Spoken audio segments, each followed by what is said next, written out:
dia 26 de abril de 1986, ocorreu na Ucrânia um evento que ficará gravado na história da humanidade como o mais grave acidente nuclear.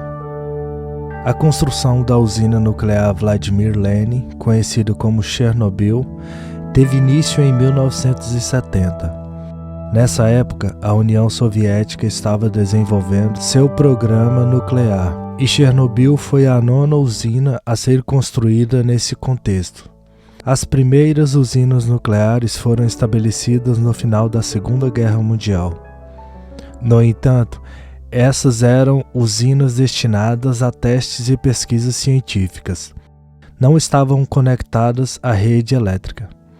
Em outras palavras, não geram energia para residências, apartamentos ou indústrias civis.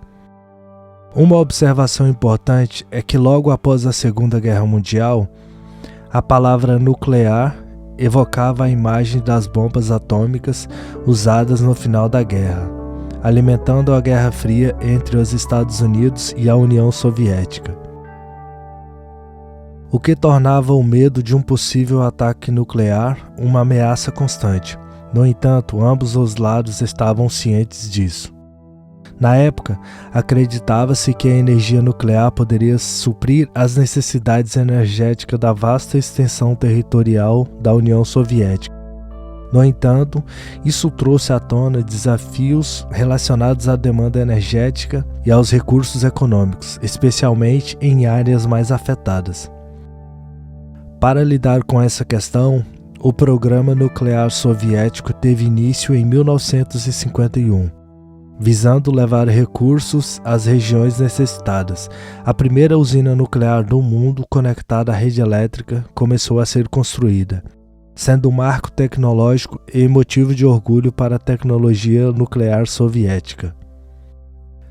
A promessa de gerar energia de forma eficiente era um símbolo do avanço da ciência soviética. A primeira usina nuclear foi apenas o início de muitas construídas ao longo de décadas. Junto com ela, surgiu a primeira das cidades nucleares, de Stalingrad, uma espécie de cidade construída ao redor da usina nuclear com o propósito de servir às instalações nucleares. Essas cidades abrigavam bombeiros, vendedores civis, escolas e tudo o que mais se possa imaginar. E se você pensa que eram épocas restritas, saiba que não eram. Naquela época, a União Soviética não considerava as usinas nucleares como algo perigoso. Inclusive, existia um slogan de propaganda que dizia "O átomo pacífico", uma maneira planejada de mudar a imagem da energia nuclear. A ideia original era construí-la a 25 quilômetros de Kiev, a atual capital da Ucrânia. No entanto, devido à pressão popular e de diversos órgãos, a construção foi realocada para uma área um pouco mais de 100 quilômetros de Kiev. O local foi escolhido devido à grande disponibilidade de água, às margens do rio Pripyat, e por estar bem localizado, próximo a uma estrada de ferro e a uma rodovia. Isso facilitaria o acesso à matéria-prima necessária para manter a usina funcionando. Stalingrad foi inaugurada oficialmente em 2 de fevereiro de 1970, a apenas 3 quilômetros da usina nuclear de Chernobyl. Mesmo sendo uma cidade nuclear, cuja única finalidade era abrigar as pessoas que trabalhavam na usina e suas famílias, Stalingrad é uma cidade bastante moderna e muito bem planejada tanto em termos de infraestrutura quanto de paisagem. Isso faz bastante sentido, pois Pripyat precisava abrigar os 50 mil trabalhadores da usina, juntamente com suas famílias, e suprir as necessidades básicas da população. No entanto, convencer 50 mil trabalhadores a se mudarem para um lugar remoto como Pripyat foi um grande desafio. Por isso, a maioria dos trabalhadores veio diretamente da universidade, resultando em uma média de idade da população de 26 anos, tornando Pripyat uma das cidades mais jovens da União Soviética. Estima-se que todos os anos cerca de 1000 bebês nascessem na cidade. Quando mencionei que ela tinha uma estrutura surpreendente, é que realmente tinha.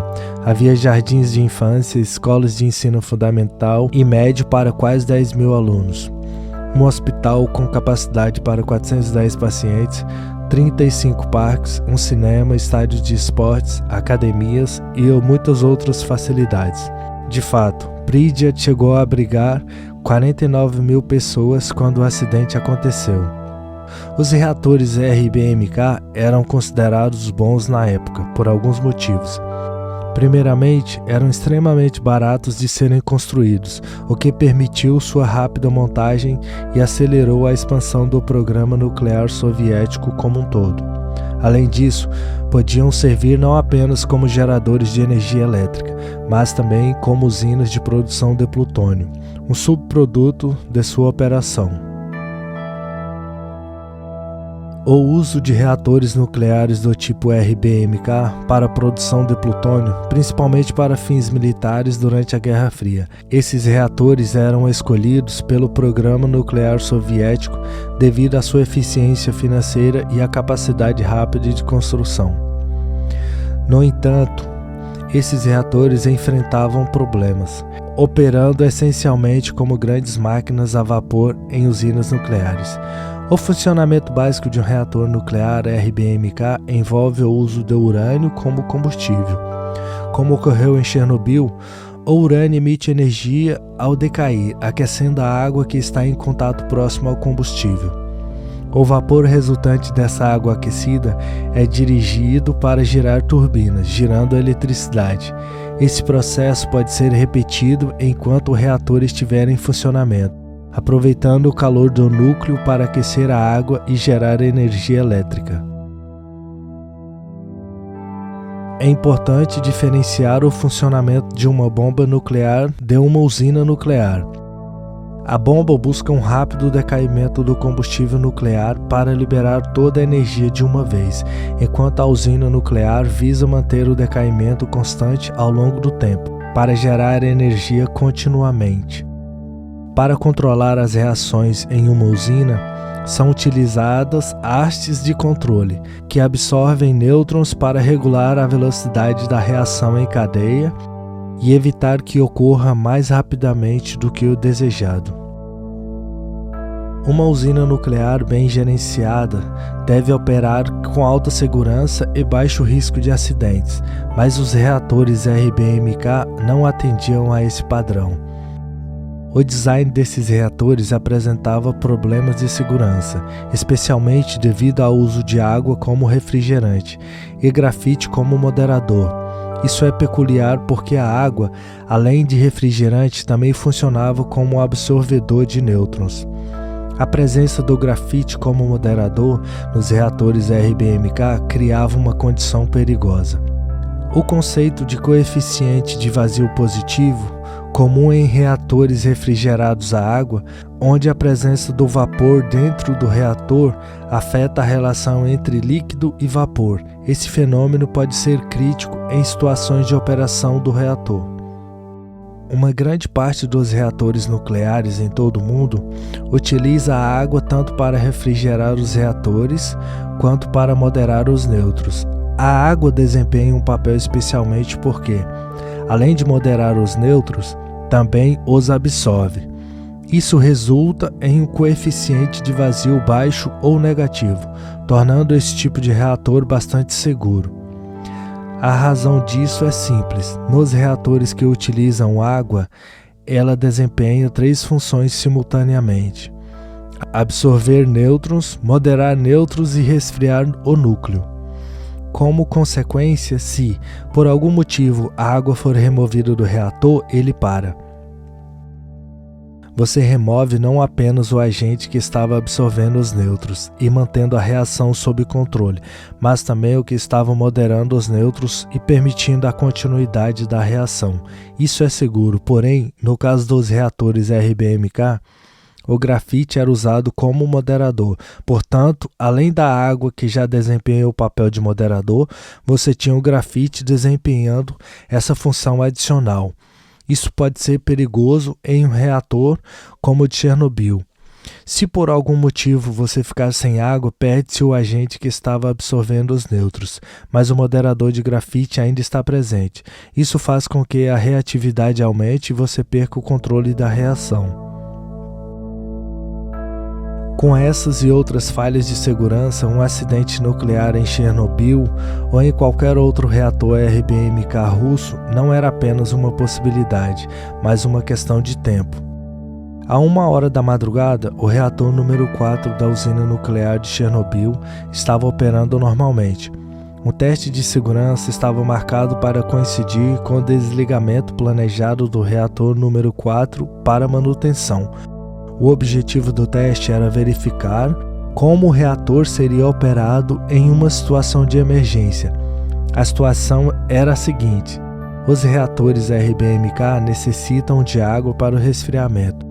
No caso do número 4, 28.000 litros por hora são bombeados por bomba de água. Curiosamente, essas bombas são alimentadas pela eletricidade gerada pelo próprio reator. Portanto, se ele parasse de funcionar ou houvesse uma emergência, como perda de energia elétrica, a usina contava com 3 geradores a diesel à disposição. O problema era que esses geradores levavam de 60 a 75 segundos para atingir a velocidade total necessária para operar as bombas de água. Isso significa que, em caso de emergência, os reatores ficariam sem água por praticamente 1 minuto, o que seria desastroso e inaceitável em termos de segurança. A solução encontrada foi utilizar a inércia da turbina. Quando o reator fosse desligado, a turbina ainda estaria girando devido ao vapor da água continuamente, sendo formado no núcleo. Teoricamente, essa turbina poderia fornecer eletricidade às bombas de água por até 45 segundos. No entanto, essa solução nunca havia sido testada. Portanto, para realizar o teste, os operadores começaram gradualmente a reduzir a potência do reator. Às 13h05, 12 horas após o início do processo, o reator estava operando com 50% de sua potência normal. Às 14 horas, a última redução de potência foi realizada e o teste estava prestes a começar, deixando o reator operando a 30% da sua capacidade normal. No entanto, inesperadamente, os controladores da rede elétrica em Kiev solicitaram que o teste fosse interrompido devido a uma alta demanda energética e, portanto, o reator precisava estar operacional. Os operadores de Chernobyl deixaram o reator operando a 50% da sua potência por mais 9 horas.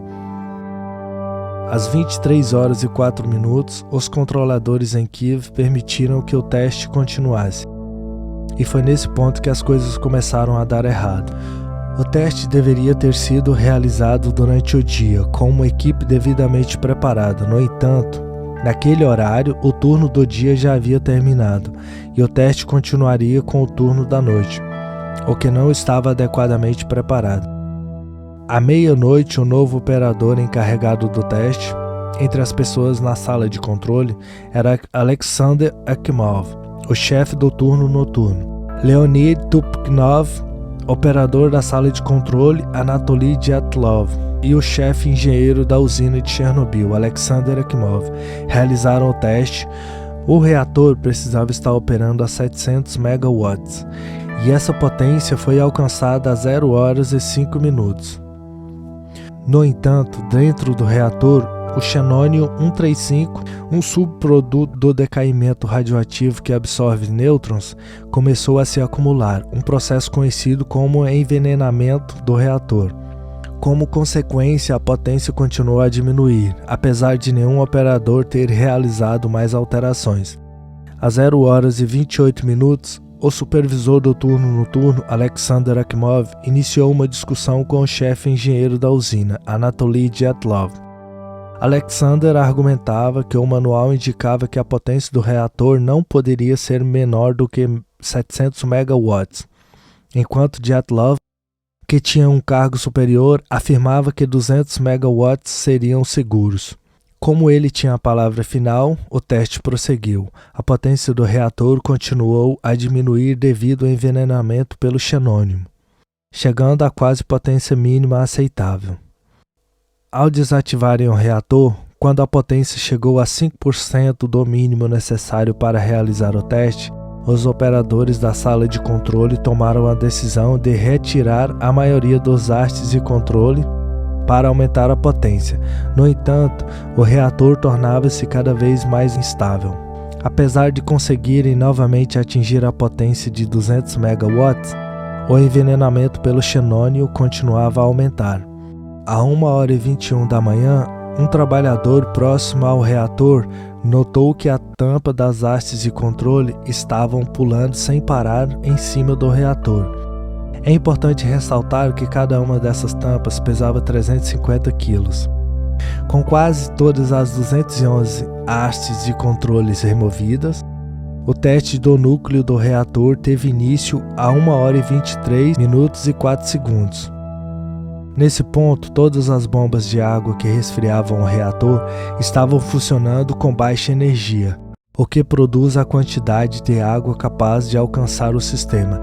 É nesse ponto que entra o coeficiente de vazio positivo. Bolhas de vapor começaram a se formar na água que deveria resfriar o núcleo.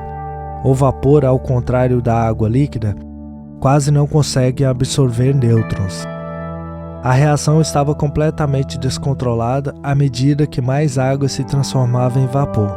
O único elemento que absorvia nêutrons havia sido retirado do sistema, já que quase todas as áreas de controle estavam desativadas. Naquele momento, a única coisa que restava era um dos moderadores de grafite, que acelerava a reação. O reator estava aquecendo rapidamente, com a potência aumentando descontroladamente. A 1h23 minutos e 40 segundos, alguém apertou o botão de emergência para desligar o reator. No entanto, as hastes de controle que deveriam ser totalmente inseridas para desativar o reator travaram logo no início. O reator atingiu 120 vezes a potência normal de operação, e mais vapor continuava a se acumular nas tubulações. A tampa de 1.000 toneladas que ficava sobre o reator foi arremessada para cima devido à explosão. Agora, o núcleo estava exposto, e, com a entrada de oxigênio, o grafite que servia de moderador começou a pegar fogo. As condições dentro do reator eram tão extremas que o ar que entrava no reator reagia com a água e o metal dentro dos tubos, gerando hidrogênio. Uma segunda explosão lançou detritos no ar e destruiu completamente o teto do reator número 4. Fragmentos de grafite do núcleo extremamente radioativo podiam ser vistos no teto e nos arredores do reator. A liberação de radiação estava agora fora de controle, com partículas radioativas sendo liberadas na atmosfera. Cerca de 186 bombeiros foram mobilizados e muitos apresentavam sintomas graves de síndrome aguda de radiação. Os bombeiros foram levados aos hospitais locais e posteriormente transferidos para Moscou, onde um hospital especializado em radiologia cuidou deles. A radiação, mesmo sendo invisível, causou sintomas imediatos em alguns casos, como vômito e confusão mental. A síndrome aguda, resultado da radiação ionizante, que danifica os DNAs das células e leva à falha da medula óssea. Isso causa a interrupção das produções de células sanguíneas, tornando o sistema imunológico extremamente debilitado. Os sintomas evoluem para hemorragias, disfunção digestiva e eventual falha de múltiplos órgãos devido à incapacidade do corpo de se recuperar do dano causado pela radiação. A imagem capturada pelo fotógrafo Igor Kostin mostra a coluna de fumaça radioativa emanando do reator danificado. As autoridades subestimavam a gravidade do acidente, relatando os níveis de radiação muito mais baixos do que a realidade. A evacuação da cidade de Pripyat começou tarde, após cerca de 36 horas da explosão. e os residentes foram informados de que seria temporária. No entanto, a evacuação foi permanente, pois a radiação continuou a aumentar. Helicópteros foram usados para despejar areia sobre o reator exposto, mas a maior parte não atingiu o alvo. Posteriormente, trabalhadores corajosos entraram na usina para drenar o reservatório de água, evitando uma nova explosão. Para conter a radiação, planejou-se a construção de uma estrutura de contenção, conhecida como sarcófago, para selar o reator danificado e limitar a contaminação ambiental. Inicialmente, as tentativas foram feitas com robôs, incluindo versões modificadas de robôs especiais soviéticos e até um robô alemão especializado, mas todos foram incapazes de operar devido à radiação ou à complexidade dos destroços. Posteriormente, áreas contaminadas foram tratadas com soluções para fixar partículas radioativas no solo, que então foi escavado e transferido para locais seguros. Veículos contaminados, incluindo helicópteros e tratores, foram abandonados ou enterrados devido à alta radiação. Pripyat, uma cidade outrora habitada por 50.000 pessoas, permanece como uma lembrança amarga nesse desastre.